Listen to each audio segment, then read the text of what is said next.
진짜 할머니들이 그런 얘기 많이 해요. 아유 정말 30년 40년 동안 밥 해대는 거 지겹다고. 지겹죠. 설거지를 해기래나 뭐 사랑한다고 말을 해기래나 뽀뽀를 해주기래나 그냥 소리나 뻑뻑 지르고 침부림이나 시키고. 근데 이 할아버지가, 어떤 할아버지가 갑자기 심장마비로 죽었어요. 그냥 얼마나 할머니가 좋아. 심장마비로 죽었어요.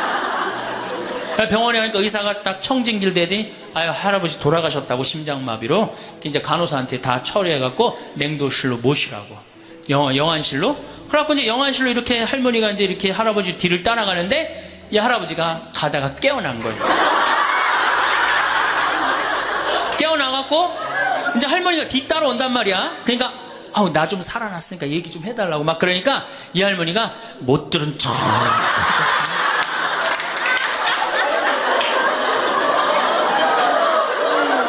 할아버지가 조금 있으면 완전히 이제 냉동고로 들어가게 생겼단 말이야. 말은 안 나오고 더 애절하게 나 좀 살아났으니까 얘기 좀 해달라고. 그러니까 이 할머니 하시는 말씀이 할아버지 다리를 치면서 이 양반아 의사가 죽었대는데 왜 이렇게 말이 많으냐고.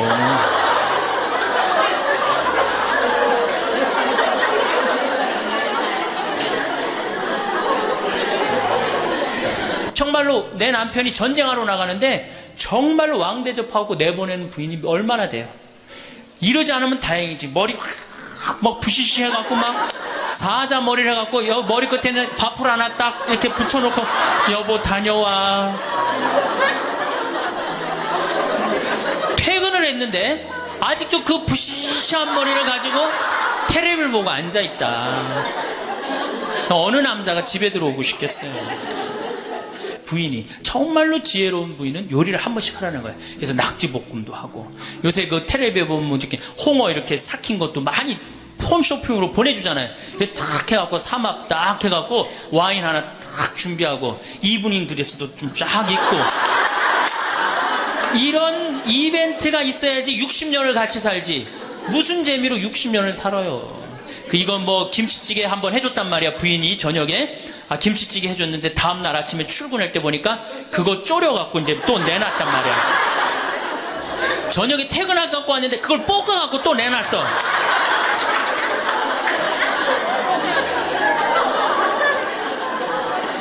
내가 전국에 다니면서 강의를 이렇게 했는데 내 아버지 입 빠진 건 모르고 참 창피하더라고요. 그래서 마침 내가 이제 치과 의사 하나를 세례를 줬어요. 그래서 불렀어요.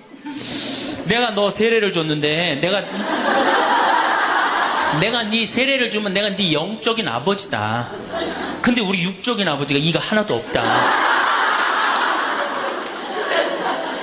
돈은 내가 요것밖에 없으니까 네가 아버지다 생각하고 완벽하게 해놔라. 뭐 가장 정성을 들여서 해놔라. 내가 뭐 그 병원도 축성도 해주고 다 해줬으니까. 그래갖고 정말 아버지 하듯이, 아버지라고 그래라 그냥. 그래 아버지 하듯이 거의 1년 동안 매주일 공사를 한 거죠. 그래갖고 완벽하게 해드렸어요. 그 다음부터 이제 갈비집에 가도 이제 심지까지 뜯어 드시고, 그 다음부터 이제 지리산 꼭대기까지 뛰어 올라갔다 뛰어내렸다. 지난 2월 달에 괌에 강의를 갔다 왔는데, 거긴 휴양지잖아요. 그 총회장님이 재미난 얘기를 하시더라고요. 신부님, 그 괌에 휴양지 띠 뛰는 데가 있대요. 그러면은 생전 안 보이던 사람이 어느 날부터 뛰기 시작한대요. 그럼 사람들끼리 서로 수군거린대요. 저 사람 의사가 당신 운동하지 않으면 죽는다고 얘기한 사람이다. 3개월 뛰다가 사라진대요. 죽은 거죠. 여러분들, 운동도요 평상시에 하는 거예요. 평상시에 병 걸려서 암 걸려서 하는 게 아니고 뭐든지 지금 해야 돼. 사랑도 나중에 하지 말고 지금 하고, 술도 나중에 끊지 말고 지금 끊고, 담배도 어떻게 나중에 끊지 말고 지금 끊고, 성주순례도 나중에 가지 말고 지금 가야 된다는 거예요. 강릉 쪽으로 놀러를 갔는데, 하여튼 부부가 놀러를 왔는데 남자는 참 잘생겼는데 여자는 도저히 아닌 얼굴이야. 근데 남편이 나한테 사진을 찍어달라고 그러는데, 여보 이리 와. 그리고 아내를 탁 안는데 나 같으면 도저히 못 안을 것 같은데, 그 얼굴을 보고는 그 남편은 너무 귀중하게 아내를 안는 거예요. 그래서 사진을 찍으면서도 참 신기하다. 어떻게 저게 가능하지? 근데 한 50대 후반쯤 된 분들이었어요. 근데 제가 요즘 그 부부를 이해를 하기 시작을 해요.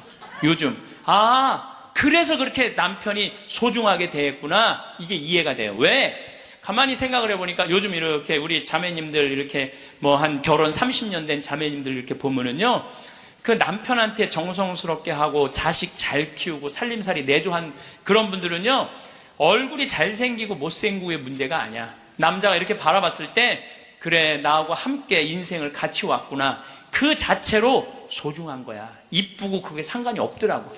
요즘 이제 나이를 먹으니까 그게 이해가 되더라고요. 그래서 그렇게 끌어안고 참 웃으면서 그 아내를 바라봤구나. 사랑은요, 잘생기고 예쁜 여자가 하는 게 아니에요. 마음이 따뜻한 사람들이 하는 게 사랑이에요. 아버지가 100살 되도록 안 죽고 계속 내 등에 붙어 살면은 60 먹은 자식은 힘들 것 같아요, 안 힘들 것 같아요? 똑같은 입장이에요. 똑같은 입장이에요. 계산상 안 맞는다는, 계산상. 자식을 20년 키웠으면 20년만 얻어 먹어야지. 근데 이제는 20년 키우고 40년, 50년, 60년 얻어 먹는다니까요. 지금 50살 되신 분들은 110살까지 산다고 말씀드렸죠? 그러면은 지금 50살 된 분들 110살까지 살면은요, 60살서부터 자식 기대고 산다면은요, 몇 년 얻어 먹는 거야? 50년 얻어먹는, 50년. 지금 40살들은요 120살까지 사는 거야. 그럼 60살서부터 자식 기대서 얻어먹고 산다면은요 60년 얻어먹는 거야. 20년 기껏 키우고 난 다음에 60년 얻어먹는 게 말이 돼요? 그러니까 이제는 자식하고 산다는 거는, 자식이 늙어서 나를 책임진다는 건 상상도 하지 말라는 거예요. 누가 책임져야 돼? 내 인생은? 내가 책임지는 수밖에 없어요. 나 아무래도 오늘 신부님 돌아갈 것 같다. 그래갖고 이제 부지런히 이제 수원 빈센트, 평창에서 빈센트에 또 와갖고 이제 신부님 옆에 이제 한 저녁 7시 됐는데 와서 보니까 멀쩡하게 계신 거예요. 안 돌아가시고. 1시간을 지키고 있는데도 계속 그냥 멀쩡하게 있는 거예요. 그래서 내가 이제 신부님한테 얘기했죠. 신부님, 이제 좀 돌아가셔라. 아니, 내가 장어를 많이 사줘서 안 죽는 거냐? 신부님이 돌아가셔야지 신부님도 편안하고 나도 편안할 거 아니냐. 이제 그냥 신부님 평생 사죄로 60년 동안 살으셨으니까 하느님이 신부님 자리 잘 만들어 놨을 거니까 돌아가셔라. 근데 뭐 3일 동안 혼수 상태에 있던 분이 내가 그 말을 했는데 눈을 딱 뜨는 거예요. 내가 얼마나 깜짝 놀랐는지 몰라. 이 할머니도 그 집에서 사는 게 너무 자존심이 상하는 거야. 그러니까 나한테 전화해갖고 신부님 생태마을 방 하나 달래는 거야. 와서 살겠다는 거야. 나 아직도 건강하다 이거예요. 85살이 그것도 알몸으로 와서 나하고 산다는 거야. 알몸으로. 아니, 내가 20살이 나하고 와서 산다고 그래도 살까 말까 고민을 지금 해야 될 판국인데 85이 아들한테 3억 다 주고 나한테 와서 알몸으로 살겠다고. 할머니, 우리 생태마을은 피정집입니다. 그래서 할머니 드릴 방이 없습니다. 내가 그 방 많은 거 아는데 왜 방이, 그 많은 방이 비느냐 이거예요. 내놓으라는 거예요. 할머니 죄송하다고, 우리는 피정집이라 내년 지금 10월 달까지 지금 실질적으로 거의 예약이 끝났어요. 할머니 드릴 방이 없어. 죄송해요. 그러니까 방송 보면 우리 노인들 마음을 가장 잘하는 분이 신부님인데 막상 통화해보니까 보는 거하고 다르다 이거예요. 방송 보는 거하고. 그래서 이 할머니가 마지막 전화기를 내려놓으면서 나한테 한 방을 먹이더라고. 뭐라고 그러냐면은, 전화 막상 해보니까 신부님이나 내 아들이나 다를 바 하나도 없다고, 똑같다고 전화 끊는 거예요. 여러분들 추장 본 적 없죠? 추장을 처음 봤어요. 내가 태어나서 처음으로. 여러분들 추장님들은요 옷 벗고 안 다녀요. 우리가 잘못 알고 있는 거예요. 추장이 딱 들어오는데 추장이 먼저 안 들어와요. 경호원 2명이 딱, 이런 양복 정장한 경호원이 딱 들어오는 거예요. 근데 딱 들어오는데 한눈에 추장인 줄 알겠더라고요. 모자를 탁 쓰고, 여자 추장이야. 그것도 여자 추장이 딱 들어오는데 왕이 들고 다니는 홀을 탁 들고 들어오는 거야. 내가 그 대사들이 다 왔다 한 번도 안 일어났어요. 근데 그 추장이 딱 문 열고 들어오는 순간 저절로 일어나지더라고. 저절로. 밥도 고맙다, 이쁘다, 감사다 이러면 향기가 나는데 사람은 어떨 것 같아? 사람. 내가 혼배를 한 200상, 300상 정도 해줬어요. 200상, 300상 정도 해줬는데 혼배를 할 때 내 느끼는 게 어쩜 그렇게 신부들이 하나같이 다 이뻐. 안 이쁜 신부가 없어요. 안 이쁜 신부가. 왜 이쁠까요? 남자가 데이트할 때 뭐라 그래? 보고 싶었어. 사랑해. 난 너 없으면 난 안 될 것 같아. 난 너 없으면 죽을 것 같아. 난 네가 원하는 건 다 해줄 수 있어. 말해봐, 원하는 거. 별을 따다 줄까? 달을 따다 줄까? 그럼 여자가 반짝반짝 웃어요, 안 웃어요? 반짝반짝. 그 상태에서 결혼하는 거예요. 그래서 신랑 신부들을 보면 그렇게 예쁘고 잘생겨요. 근데 그렇게 예쁘고 잘생긴 신랑 신부를 혼배를 시켜줬는데 10년이 지나고 나면요, 그 이쁜 얼굴이 온데간데 없어져요. 막 기미도 끼고 막 주근깨도 얼굴에 보이고. 왜 그럴까요? 남편이 뭐라 그럴 것 같아? 그때 내가 눈이 뼈서 너랑 결혼한 거다. 내가 그때 미쳤었다. 나가 죽어라. 우리 이혼하자. 이런 얘기 10년 들으면요, 아무리 예쁜 여자도요, 얼굴 망가지게 돼 있어요. 아무리 예쁜 여자라도. 제가 이렇게 한 50, 60쯤 되신 분들이 그런 게 분명해요. 50, 60 되신 분들 중에 이목구비가 뚜렷하지 않아. 뭐 이쁜 구석이 별로 없는데도 이상하게 이쁜 여자들이 있어요. 이상하게 이쁜 여자들이. 그런 여자들은 어떤 여자들일까요? 남편이 당신 어쩜 가면 갈수록 어쩜 더 이뻐져.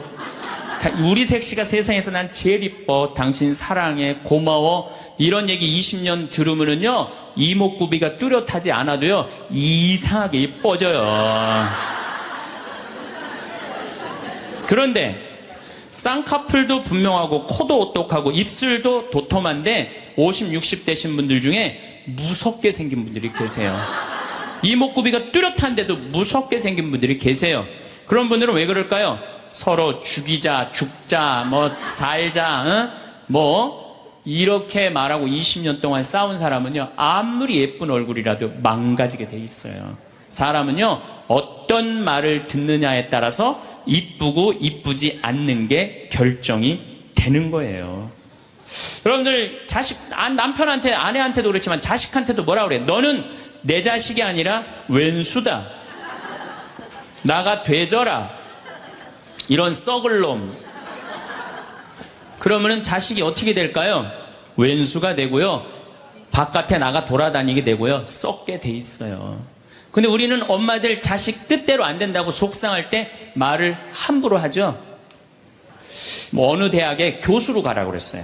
근데 나는 교수보다는 평창에 가서 농사 짓고 살고 싶다. 그래서 주교님 명을 거역을 했어요. 지금 생각하면 철없었던 거였죠. 거역을 하고 내가 평창에 들어가서 이제 살기 시작했어요. 평창에 들어가서 살기 시작했는데 주교님이 반대한 거 아니에요. 평창에 가서 사는데 1년에 한 번 이제 주교님한테 신년 하례식 할 때 주교님이 물어봐요. 황 신부, 거기 살만해? 너무 행복해요. 제가 이제 첫째 매주 뛰어갖고 된장, 간장, 고추장 판매하잖아요. 찾아오는 사람이 있어요. 팔릴 거 아니에요. 황 신부, 농산물 많이 팔려? 너무 많이 팔려요.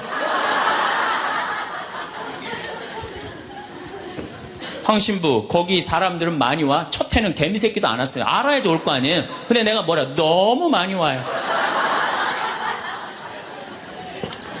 저는 제가 생태마을에 살면서 한 번도 생태마을이 사는 게 힘들다, 지겹다, 나 빨리 본당 내보내줘라, 그런 소리 한 적이 한 번도 없어요. 그리고 내가 방송에 나가서든 어디 강의 가서든 나는 평창에 사는 게 너무 행복하다. 밤하늘에 별도 예쁘고. 요즘은 또 이 물이 풍부해갖고 아침에 물 한 개가 피면요, 아침에 일어나면 기가 막혀요. 네. 내가 좋다, 아름답다는 얘기만 하니까 강의 듣는 사람들이 무슨 생각할 것 같아요? 한번 가봐야지. 한번 가봐야지. 그러니까 첫 해는 1000명 정도밖에 안 왔는데 작년에는 3만 명이 오르더니 올해는 4만 명까지 지금 왔어요. 4만 명. 사람들이 너무 많이 오는 거예요. 말이 뭐를 불러일으켜? 복을 불러일으키는 거, 복을. 근데 우리 직원들한테도 올 연초에도 회의할 때 그랬어요. 올해 느낌이 너무 좋아. 대박 터질 것 같아. 너희들 열심히 준비해. 근데 내가 우리 직원들한테 회의할 때 니네들 이렇게 하면 망한다. 니네들 똑바로 해.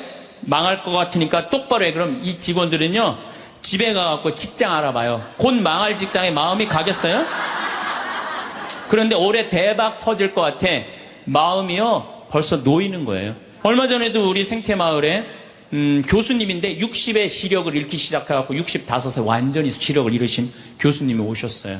근데 그분이 나하고 밥을 먹으면서 이런 말씀을 하시더라고요. 신부님, 저도 오래간만에 새벽에 강물 소리, 너무 듣기 좋은 강물 소리 들어서 3시간 동안 강물 소리에 흠뻑 젖었다는 거예요. 그리고 새벽에 새가 우는데 너무 자기 오래간만에 행복했다고. 근데 여러분들은 이 두 눈으로 온 세상을 다 보면서도 사는 게 지겨워 죽겠어. 이렇게 사는 게 죽는 게 나. 눈이 아깝다 이거예요. 눈이 아깝다. 눈알 하나 갈아 끼는데 얼마 들어? 1억 들어. 1억. 2개 갈아 끼면 2억이야. 2억. 지금 난 눈 뜨고 쳐다보고 있는 분들 지금 2억 지금 깔고 있는 거예요. 지금 2억.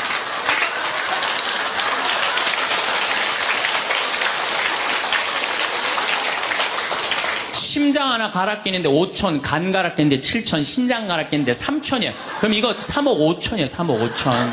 여러분들 팔 하나 이거 의족으로 갈아 끼는데 400이에요. 양팔 800, 양다리 1600. 대충 따지면 여러분 한 5억 정도 되는 거예요. 그리고 더욱이 여기 지금 걸어오신 분은요, 적어도 5억짜리로 지금 끌고 온 거예요. 5억을 갖고. 그리고 여러분들 눈, 다리, 손가락, 발가락 다 붙어있는 식구 4명이 밥을 먹으면은요, 20억이 앉아서 먹는 거, 20억이 앉아서.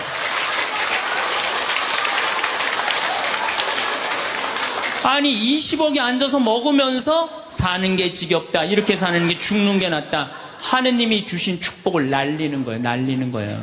밥 먹을 때 재산이 없으면 어때요? 출세 안 하면 어때요? 앉아서 뭐라 그러면서 먹어. 우리 20억 밥 먹자. 얼마나 행복해. 여러분들이 사는 게 괴로운 게 뭐냐면은 욕심이 너무 많아서 그래. 그래서 입에서 나오는 게 지겹고 불만만 나오는 거야. 사는 게 힘들면은 좋은 소리가 안 나오잖아요. 욕심이 많으면 사는 게 힘들어져요. 사는 게 힘들어서 욕심이 생기는 게 아니라 욕심이 많아서 사는 게 힘들어집니다. 여러분들 욕심만 안 피면요, 우리 인생 괴롭지 않아요. 그러니까 괴로운 사람들은 입만 열면 힘들다 그래. 그런데 이게 누구끼리 제일 서로 죽이는 말을 많이 하느냐. 복을 이제 서로 빌어줘야 되는데, 누구끼리 제일 많이 아픈 말을 하느냐면 부부끼리 제일 많이 아픈 얘기를 많이 해요.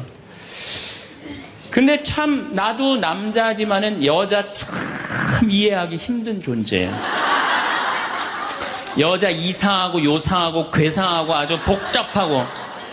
나만 그런 줄 알았더니 스티븐스 호킹스 박사라고 있어요. 스티븐스 호킹스 박사. 이 사람이 나이가 71인데 작년에 뭐라고 그랬냐면은, 자기는 140억 년 전에 우주에서 벌어진 일도 다 아는데 자기는 아직도 여자의 95%를 이해를 못하겠다고 그래요. 아니, 그 유명한 사람도 95%를 이해를 못하겠다고 그러는데 나는 더 모르죠. 네. 여자를 이해하지 못하니까 여자한테 폭력을 쓰는 거예요. 몇 분 오셨는데 내가 60 넘어갖고 100살까지 집에서 안 쫓겨나고 살 수 있는 비법이 하나 있어요. 내가 마누라 옆에서 붙어서 사는 비법이 하나 있어. 내가 그거 비법을 알려드릴 테니까 여기 형제님들 내가 알려주는 대로 사시면 돼요. 그저 비법이라는 건 뭐냐면은 마누라가 시키는 대로 하고 사세요.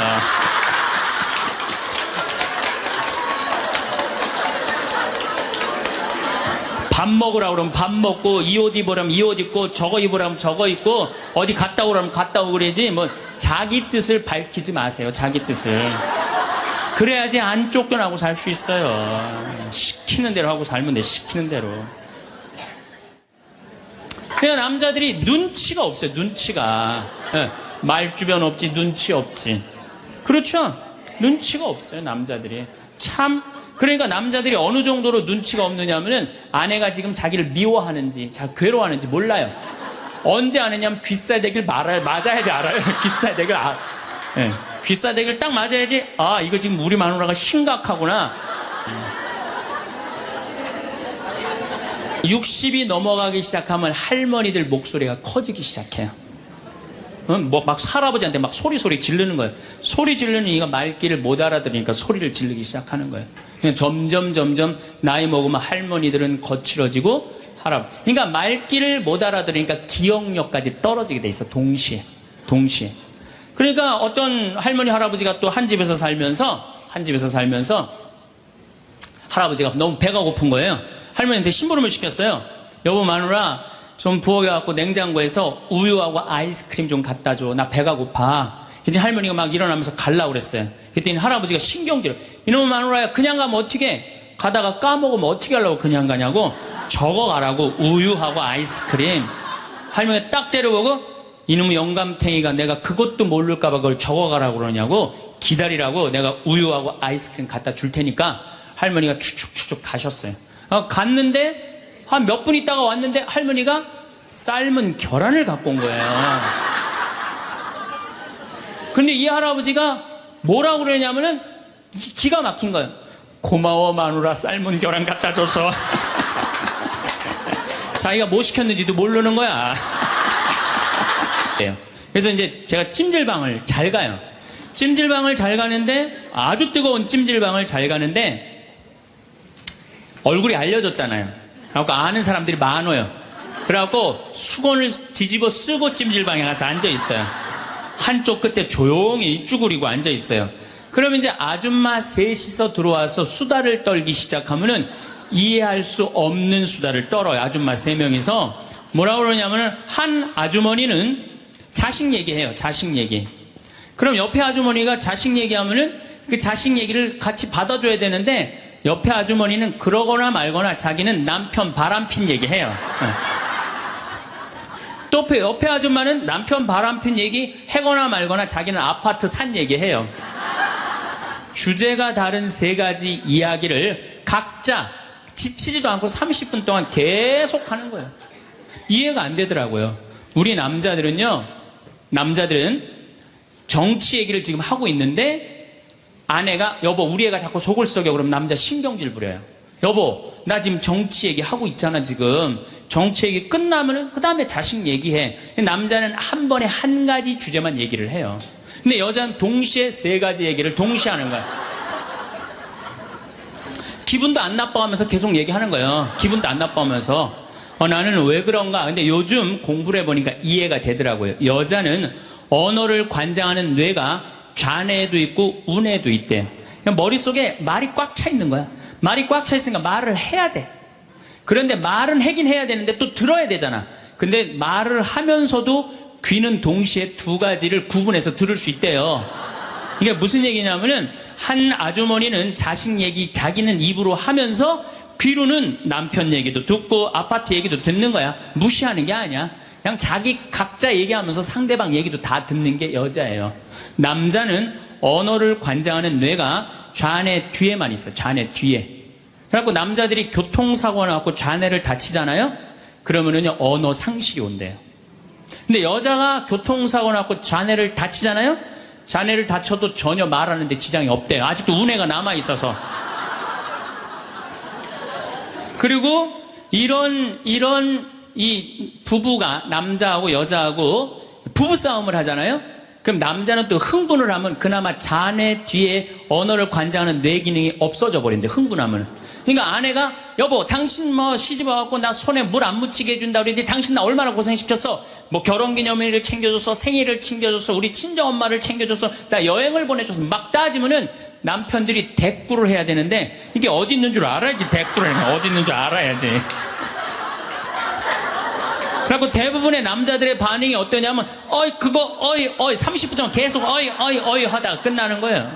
여자는 그냥 좌뇌에 있는 거 쏟아내고 우뇌에 있는 거 쏟아내고 막 30분 동안 그냥 있는 대로 공격을 하고 난 다음에 여자는 할 얘기 다 했어요. 그 남자가 그게 시끄러. 그리고 여자는 자기 하고 싶은 얘기 다 하면은요 원도 한도 없어요. 부엌에 가고 아무 일도 없다는 듯이 설거지해요.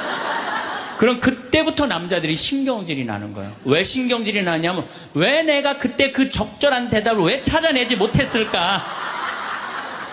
막 신경질이 나는 거예요. 그래갖고 막 쇼파 던지고 신경질을 부리면은 아내가 부엌에서 아무 일도 없다는 듯이 아내가 한마디 해요. 나와서. 이 사람은 무슨 말만 하면 승질을 부린다고. 그러니까 말싸움으로 아내를 이길 수가 없어요. 남자는요, 여자하고 말싸움 해갖고 이길 수가 없어요. 나는 우리 천주교 신부 중에 수녀님하고 싸워갖고 이겼다는 신부를 본 적이 없어.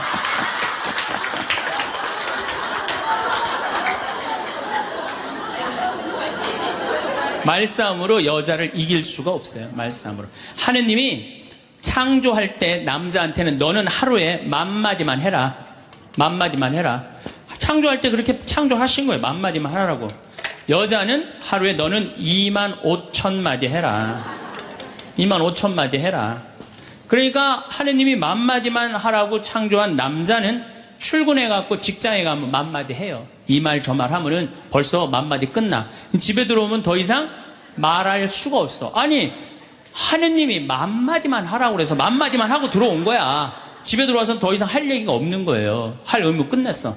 근데 우리 여기 있는 자매님들도 남편 출근하고 애들 학교 가도 혼자 있으면서도 10,000마디 해요.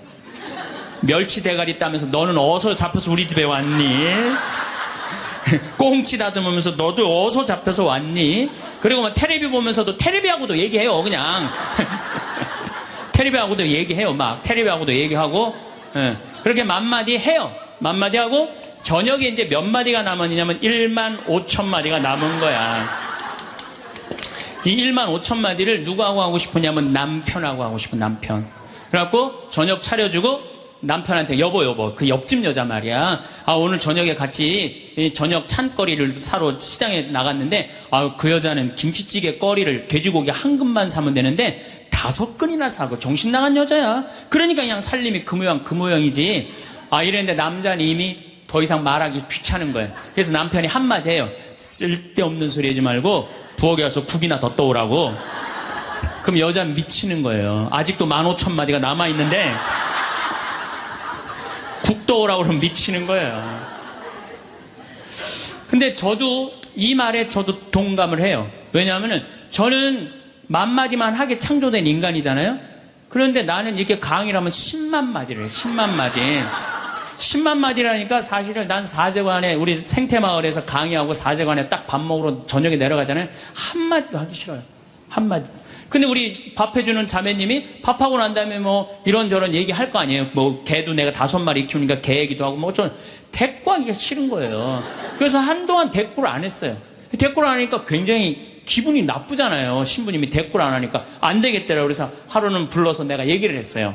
남자는 하루에 10,000마디만 하게 창조됐는데 내가 100,000마디를 한다. 그래서 나는 정말 대꾸하기가 싫다. 한마디도 하기 싫다. 그냥 밥만 먹고 싶다. 나한테 앞으로 말 시키지 말아라. 제가 얘기를 했어요. 얘기를 했는데도 그래도 우리 자매님도 여자인지라 말을 하잖아요. 그럼 막 말을 하는데 내가 얘기했는데 말하니까 신경질을 나잖아. 내가 인상을 딱 쓰면은 자매님이 한마디 해요. 신부님 대꾸하라는 게 아니야. 그냥 나 떠드는 거니까 그냥 밥만 먹으라는 거야.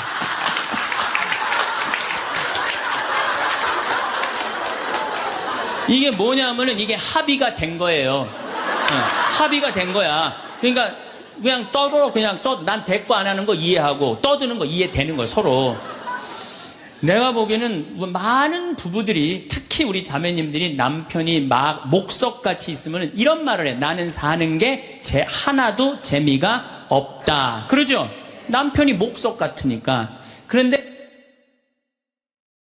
남편이 목석이 아니에요. 원래 창조되기를 그렇게 창조된 거예요. 10,000마디만 하게 창조된 거예요. 그러니까 여러분들은 유일한 실수는 10,000마디밖에 할 줄 모르는 인간이랑 결혼한 게 유일한 실수예요. 더 놀라운 건 뭐냐면은 한 아주머니는 자식 얘기하고 한 아주머니는 남편 얘기하고 한 아주머니는 아파트 얘기하면서 손으로는 달걀을 까먹어 간다는 거예요.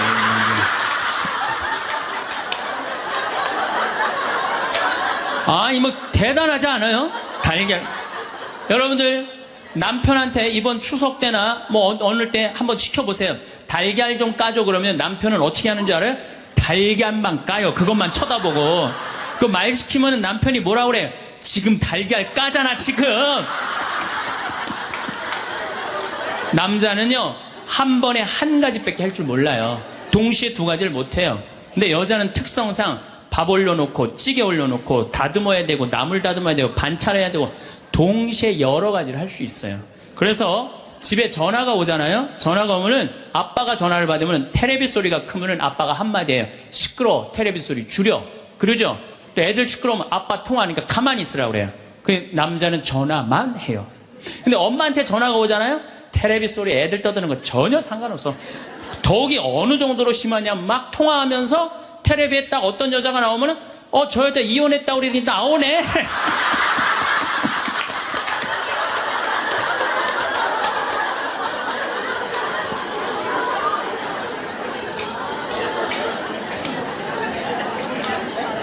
이게 무슨 얘기냐면은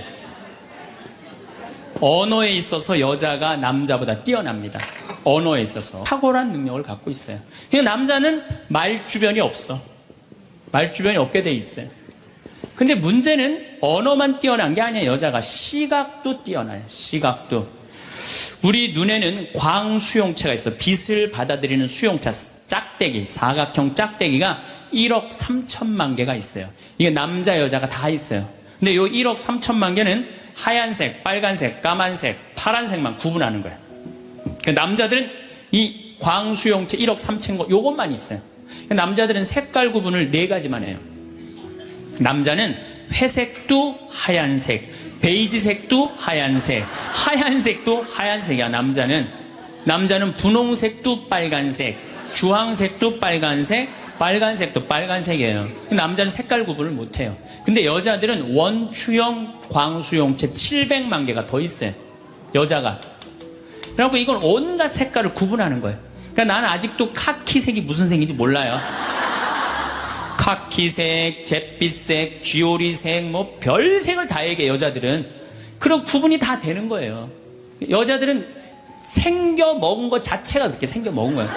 색깔. 그러니까 4가지 색깔밖에 구분하지 못하는 남자와 온갖 색깔을 구분하는 여자하고 부부야. 그 부부가 옷 사러 나가면 싸울 것 같아, 안 싸울 것 같아? 싸워요. 왜냐하면 남자는 다 그게 그거 같으니까 아무거나 딱 붙잡아. 여보 가자 그러면 아내가 답답해 보이잖아요. 여보 지금 당신 얼굴 색깔하고 그 옷 색깔하고 맞다고 생각해? 안 어울리잖아. 가만히 있어봐. 그래갖고 이거 들었다 놨다 저것 들었다 놔면은 남편이 신경질이 나는 거. 뭘 저렇게 까다롭게 고르느냐. 아무거나 그냥 입고 가지. 그러니까 남자들하고 여자하고 싸울 수밖에 없어요. 싸울 수밖에 없어요. 그래갖고 옷 사러 나갈 때는 같이 나갔는데 들어오는 시간은 달라요. 이미 남자는 벌써 들어와 있어. 신경질 부리고. 그러니까 색깔 구분 때문에 그래. 색깔 구분. 그런데 남자들은 옛날에 사냥하던 버릇이 있어서 시각이 터널형 시각을 갖고 있어요. 멀리 사슴을 발견해야 돼. 곰도 발견해야 되고. 그래서 멀리 이렇게 쪼여서 보는 습관이 있어요. 남자들은. 멀리 있는 걸 잘 봐요. 남자들이. 그런데 요즘 남자들이 사냥을 해요? 안 해요? 안 해요. 쪼여 보는 습관은 있는데 사냥을 안 하니까 요걸 남자들이 어디다 쓰냐면 잔치집에 가면은 이쁜 여자가 있으면 그걸 쪼여서 봐요. 금방 누구한테 들켜요? 마누라한테 들키는 거예요. 이쁜 여자 처음 보냐고. 어찌 알았지? 왜 몰라? 이렇게 쪼여서 보고 있는데. 그래서 참 재미난 통계가 있어요. 부부가 같이 잔치집에 가면 남자는 3명 내지 4명밖에 모르는데 온 사람. 그 사람 왔었어? 이런데요. 난 뭐 기억이 없는데? 기억이 없지 당연히. 이거 쪼이고 계속 보고 있었으니까. 근데 여자는 시각이 180도라 다 본대요. 다. 그 남자 넥타이를 몸에 고갖고 시계를 못 차고 왔는까지 다 한다는 거예요. 여자. 그래서 보통 정신적인 바람을 피는 걸 보면은 남자는 3명 정도 피는데 여자 한 30명 정도 이미 피고 들어와요. 그런데 이렇게 이 터널형 시각을 가진 남편한테 아내가 심부름을 시킵니다. 여보, 냉장고에서 치즈 좀 꺼내와. 그러면 이 남자들이요, 딱 냉장고만 열면요, 답답한 거예요. 이놈의 치즈가 어디 있는 거야, 이게. 터널형으로 보니까 이게 안 보이는 거야, 치즈. 못 찾아요. 그 좁은 그 냉장고 안에 있는 그걸 못 찾아요. 그래갖고, 아니, 치즈가 어디 있다고 그래. 나 못 찾겠는데. 그러면은 아내는 이게 180도 시각이기 때문에 뒷꼭지에도 시각이 있어요. 그래갖고 딱 냉장고 문을 열고 들여다도 안 봐요. 들여다도 안 보고 딱 손 넣고 딱 꺼내갖고 남편 코앞에 딱 들여대는 거예요. 이걸 못 찾느냐고. 그러면요 남자들은요 깜짝깜짝 놀라는 거예요. 아내의 능력에 대해서 놀라는 거예요. 그래갖고 결혼 생활 한 20년쯤 한 부부들을 보면은요, 아내가 부엌에서 소리만 지르면요, 남편은 경기를 일으키는 거예요. 이번 또 내가 뭘 잘못해갖고 저 소리를 지르는 거야. 그냥 남자들이 눈치가 없어요. 눈치가. 예, 말주변 없지, 눈치 없지. 그렇죠? 눈치가 없어요, 남자들이. 참. 그러니까 남자들이 어느 정도로 눈치가 없느냐면은 아내가 지금 자기를 미워하는지, 괴로워하는지 몰라요. 언제 아느냐면 귀싸대기를 맞아야지 알아요. 귀싸대기를 예, 귀싸대기를 딱 맞아야지, 아, 이거 지금 우리 마누라가 심각하구나. 아니면 아내가 눈물을 뚝뚝 흘릴 때 그때서 느끼기 시작하는 거예요. 정말 답답한 거죠. 그러니까 말주변 없지, 눈치 없지. 근데 아까도 말씀드렸지만, 어제도 말씀드렸지만은 이게 40까지, 50까지 살 땐 아무 문제가 없어요. 이게 100년 살면서요, 한 집에서 답답해서 못 살아요, 둘이. 답답해서 못 살아요.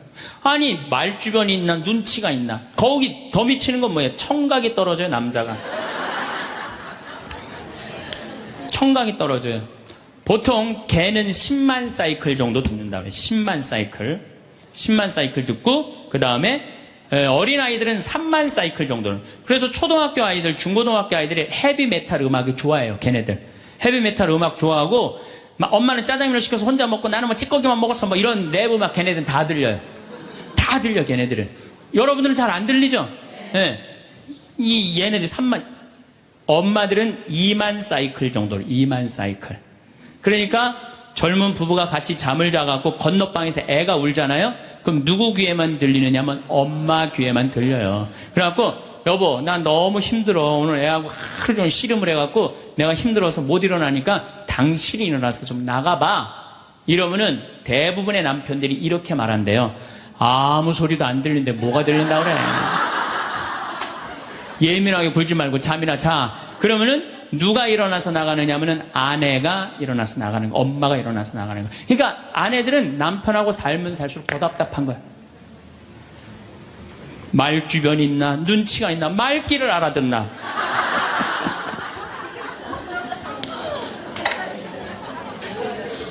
그러니까 이제 한 집에서 할아버지하고 할머니하고 한 집에서 사는 할머니 할아버지야. 할아버지가 이제 저녁 국을 못 끓였는지 너무 궁금한 거야. 그래서 안방에서 할머니한테, 여보 마누라 오늘 저녁 국 못 끓였어? 근데 부엌에서 딸그락 딸그락 소리는 들리는데 대답이 없는 거야. 이놈의 마누라가 날 또 무시하는구나. 이번엔 또 거실에 나가고 또 한번 물어봐요. 이놈의 마누라 저녁 국 못 끓였냐니까 왜 대답이 없어?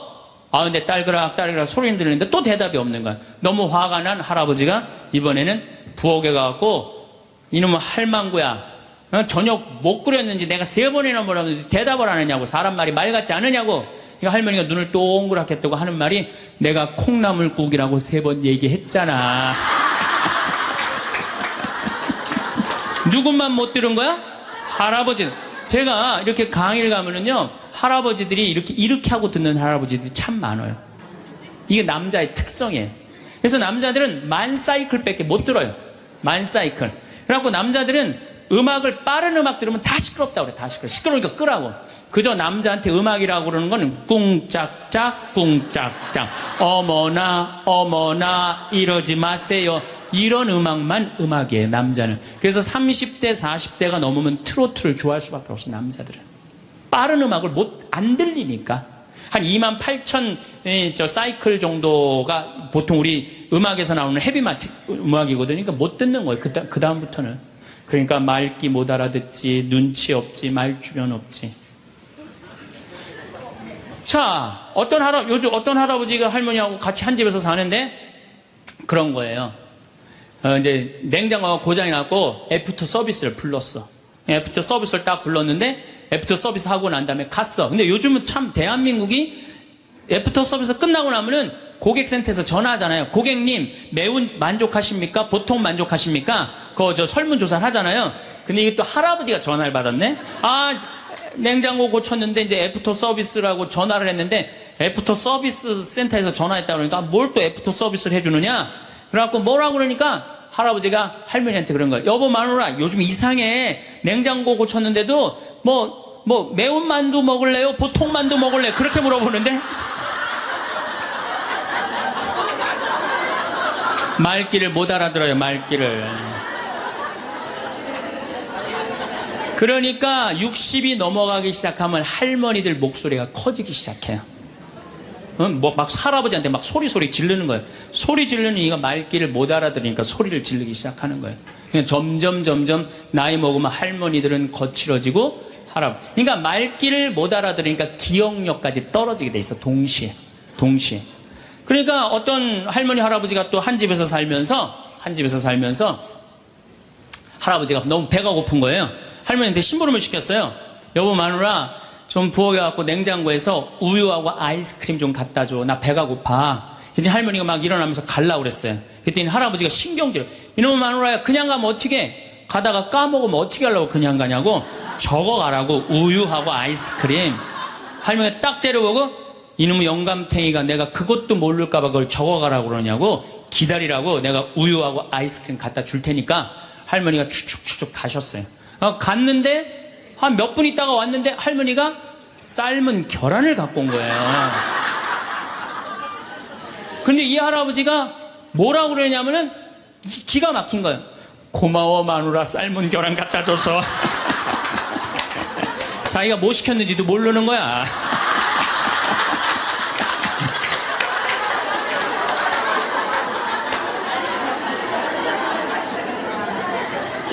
자, 여러분들 남자하고 여자는 이렇게 달라요.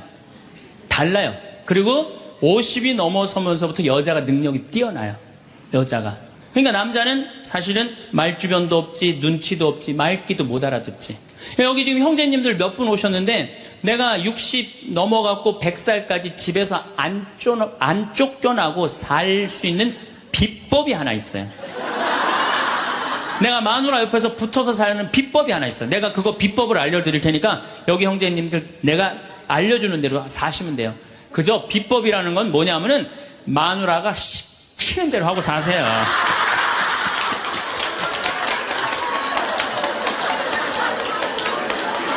밥 먹으라고 그러면 밥 먹고, 이 옷 입으라면 이 옷 입고, 저거 입으라면 저거 입고, 어디 갔다 오라면 갔다 오고 그러지 뭐 자기 뜻을 밝히지 마세요. 자기 뜻을. 그래야지 안 쫓겨나고 살 수 있어요. 시키는 대로 하고 살면 돼. 시키는 대로. 그래서 여러분들 혹시 우리 자매님들 내 남편이 참 목석 같다. 오늘 이해가 돼요 안 돼요? 이해가 되죠? 구박하지 마세요. 원래 생겨 먹은 게 그런 거니까. 아니 본질적으로 말을 하기 싫어하는 게 남자야 남자. 남자들은 또 고민을 하잖아요. 그럼 여자들은 고민을 하면 말을 해야지 고민이 풀려. 근데 남자들은 고민을 하면 가만히 있어야 돼요. 그러니까 그 뭐 로댕에 생각하는 사람이 100년 전에 이러고 있는데 아직도 이러고 있대잖아. 아직도 생각하는 사람. 그러니까 여러분들 남편이 말이 많지 않더라고 그래도 너무 구박하지 말라는 거예요. 여러분들 남편이 집안에서 물건을 못 찾더라도 좀 구박하지 말라는 거예요.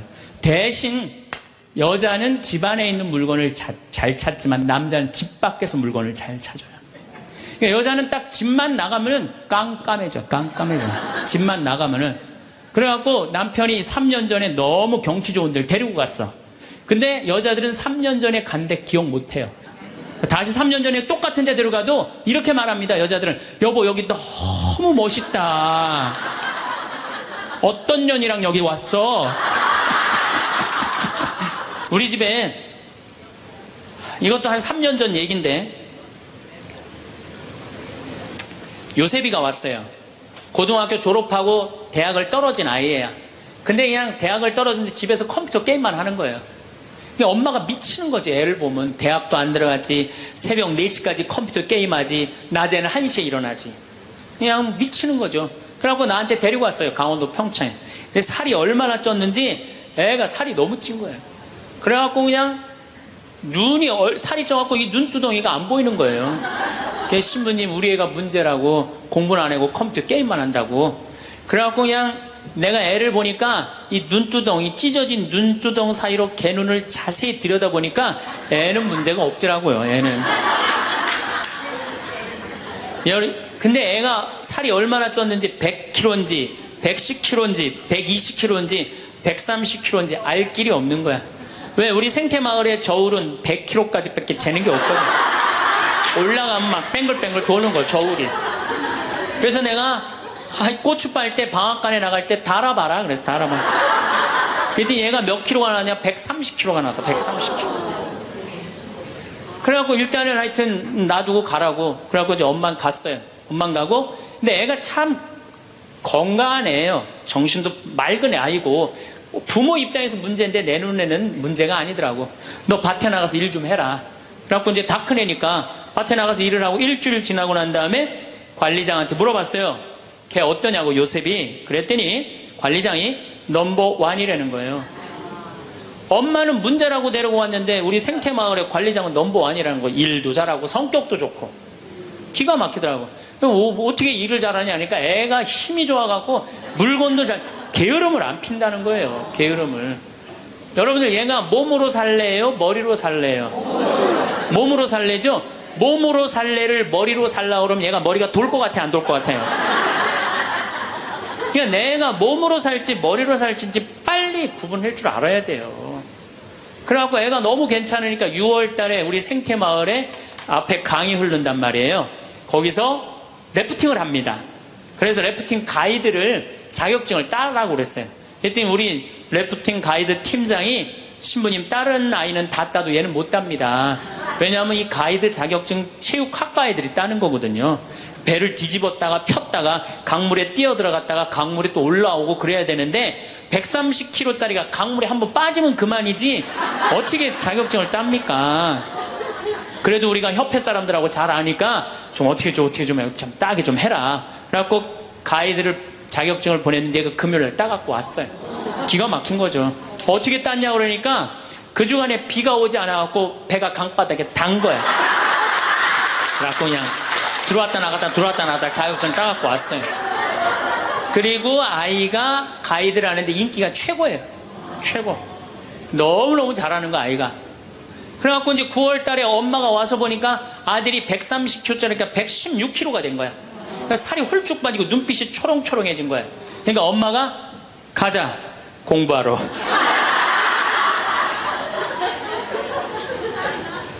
그럼 여러분들은 자식은 사춘기지만 여러분들은 뭐예요? 갱년기야.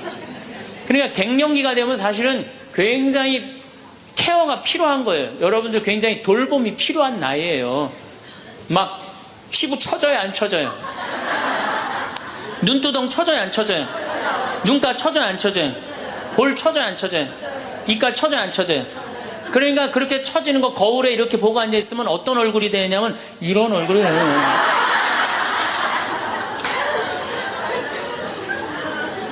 사람은요, 눈가가 올라가야지 이쁘고 입가가 올라가야지 이쁘거든요. 그러니까 이제 50이 되면은 이쁜 게 하나도 없는 거야. 그러니까 젊은 여자들이 이쁘게 보이려고 화장할 때 어떻게 연필을 막 위로 그리잖아, 이렇게. 근데 50이 되면 연필로 그려도 결국은 어떻게 돼요? 끝이 떨어지잖아요.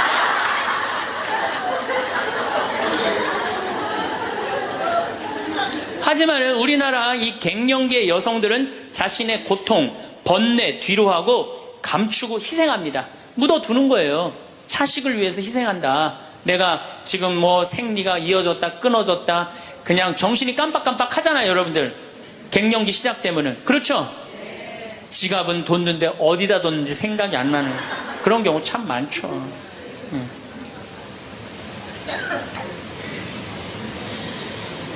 그러니까 자기만 희생한다고 생각을 하니까 화가 나는 거예요.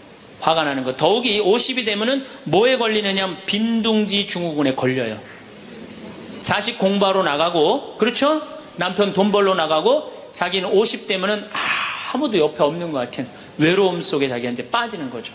그러면 이제 자식 보면 막 화가 나는 거예요. 남편 봐도 화가 나고, 몸에는 막 테스토스테론이 나와가고 힘은 흘러 넘치고, 그러니까 막 소리 지르는 거예요. 그러니까 50 넘은 여자 중에 여자 같은 여자는 없고 전부 다 깡패 같은 여자들만 있는 거예요. 50 넘은. 제가 요즘 이렇게 강의를 다니면서 우리 천주교 교우들이 이렇게 많은지 나 몰랐어요. 우리 천주교 교우들 한번 부산에 갔는데 그 남천성당이 뭐 한 3,000명 들어간대요. 근데 그 3,000명이 다 들어가고 오늘처럼 이렇게 바닥에 앉고 깜짝 놀랐어요. 그렇게 많은 줄 알고. 뭐 또 대구에 무슨 성령대회 갔는데 그 체육관이 꽉 차고, 얼마 전에 뭐 또 저기 뭐 올림픽 체조 경기장에 갔는데 또 거기도, 똑같은 분이 다 돌아다니는 건 아닐 거 아니에요, 지금. 똑같은 분이. 그래서, 하느님을 꽉 잡고 살고 싶은 분들이 이렇게 많구나. 예. 좋아. 내가 지금 오늘부터 하느님하고 살 거야. 근데 내가 지금 빨리 나가서 택시를 잡아야 돼. 내가 기도하면은 내가 막 택시가 금방 올 거 하느님이 보내줄 거야. 그래갖고 그냥 막 나가고 딱 하느님 딱 택시를 보내줘서, 역시 하느님은 내 기도를 들어주셔. 이런 분은요, 신자가 아니라 환자예요, 환자. 이런 분들은 신자가 아니라 환자야, 환자. 하느님은 특별한 일에 내 삶에 관여하시는 게 아니에요. 일상 안에 관여하시는 거예요. 그래서 그 유명한 얘기가 있죠. 어떤 정말 기가 막히게 열심한, 하느님의 섭리를 매일매일 믿는 사람이 이제 동네 홍수가 났어. 그래갖고 이제 911에서 방송을 한 거예요. 이제 빨리 피신하십시오. 지금 위험하니까 빨리 피신하십시오. 그랬더니 이 사람은 그러는 거야. 나는 하느님이 와서 구해줄 거다. 홍수가 와도 노아가 그 홍수가 났을 때 하느님이 구해줬듯이 나는 구해줄 것이다.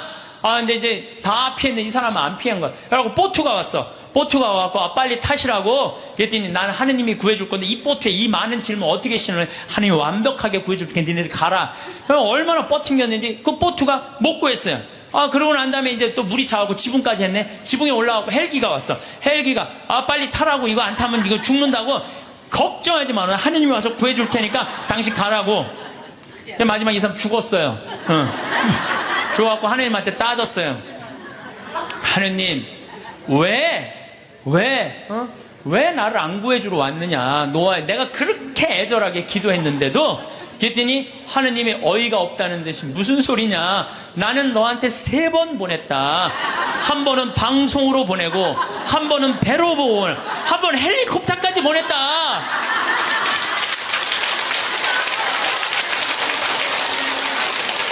하느님을 만나는 일은요, 어떤 대단한 기적이 일어나는 게 아니에요. 그냥 일상 안에서 내가 즐거우면 되고, 내가 행복하면 되고, 내가 이웃을 사랑하고, 정말로 오늘 하루 정말 감사하고 즐겁게 사는, 그게 기적인 거예요. 무슨 로또가 그냥 밤에 번호를 짝짝짝짝 알려줘갖고 내가 로또가 된다. 그건 환자예요, 환자. 신자가 아니라. 그래서 제가 지난 1, 2, 3회에 대해서도 뭐라고 말씀을 드렸냐면, 예수님은 지금도 우리 삶 안에서, 내 삶 안에서 관여하고 계신다. 하느님만 꽉 붙잡고 살면은 하늘나라 경계 없다, 이 세상. 그래갖고 내가 정말로 열심히 사는다는 가슴에 뭐가 있어? 여건이 있어. 믿음이 굳건한 사람들은 가슴에 여건이 있어. 하늘나라는 요즘은 다 비행기 보낸대요. 비행기 딱 탈 때 여건 심사할 때 뭐만 내면 돼? 여건 딱 내고, 어떻게 싹 웃으면서 죽을 때 나 1조 이거 어떻게 하면 좋아? 발버둥 치지 마시고 죽을 때 통장에 500만 원 딱 남기고, 자, 이 세상 나는 이제 그리던 하늘나라 떠난다. 여행 탈 때 비행기 타면 막 가슴이 설레잖아요. 죽는 것도요, 설레는 일이에요. 죽는 거 설레는 일 아니에요? 새로운 삶으로 올라가는 과정인데 얼마나 설레. 그러니까 설레니까 우리 그냥 그 최 신부님 손잡고 우리 마리아 할머니가 씩 웃으면서 이 세상 떠나듯이 여러분들도 마지막 날 웃으면서 떠날 수 있는 그런 분들 되기를 바라겠습니다.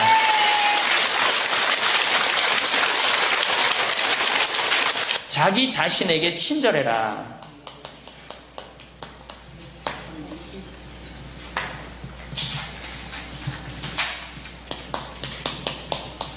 제가 이거 가장 중요하게 여기는 겁니다. 자기 자신에게 친절해라. 우리 할머니들, 이제 내가 늙었으니까 이제 소용없다. 이제 뭐 난 늙었으니까 이제 뭐 부귀영화도 필요 없다. 그냥 밥 세끼만 먹고 산다. 이러지 마세요. 지금처럼 소중한 순간이 없어요. 죽기 전에 가장 행복하게 죽어야지 천당 가는 거예요.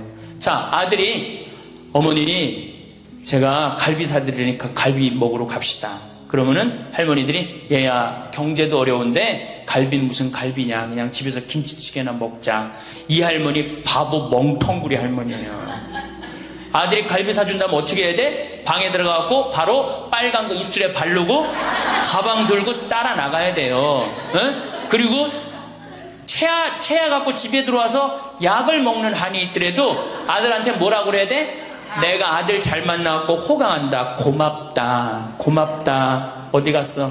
고맙다. 응? 감사하다. 정말로 내가 너 때문에 호강한다.